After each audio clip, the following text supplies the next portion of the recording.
പൗരന്മാരുടെ ഫോൺ സംഭാഷണങ്ങൾ ചോർത്താൻ ഉപയോഗിച്ചു എന്ന കാരണത്താൽ ക്ലൗഡ് സേവനങ്ങളിൽ നിന്ന് ഇസ്രായേലിനെ വിലക്കിയിരിക്കുകയാണ് മൈക്രോസോഫ്റ്റ്.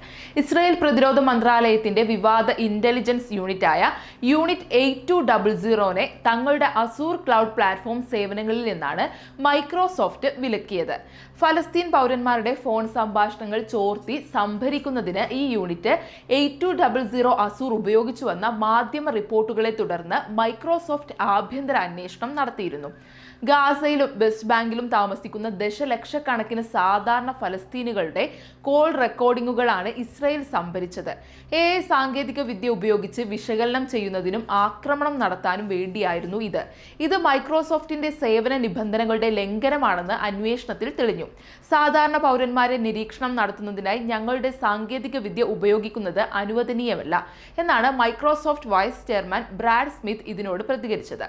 ഇസ്രായേലിനെതിരെ മൈക്രോസോഫ്റ്റ് കൈക്കൊള്ളുന്ന ഏറ്റവും ശക്തമായ നടപടിയാണിത്. തീരുമാനത്തെ ഫലസ്തീൻ പ്രവർത്തകരും നോ അസൂർ ഫോർ അപ്പാർത്തൈഡ് അടക്കമുള്ള ഗ്രൂപ്പുകളും ഇതിനെ സ്വാഗതം ചെയ്തു.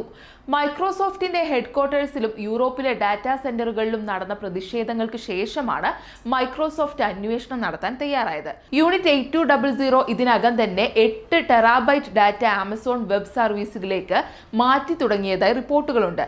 UN റിപ്പോർട്ടുകൾ ഇസ്രായേലിന്റെ ഗാസ യുദ്ധത്തെ വംശഹത്യ എന്ന് വിശേഷിപ്പിച്ച പശ്ചാത്തലത്തിൽ മൈക്രോസോഫ്റ്റിന്റെ ഈ തീരുമാനം ടെക് ലോകത്ത് വലിയ പ്രതിഫലനം ഉണ്ടാക്കുമെന്നാണ് കരുതുന്നത്.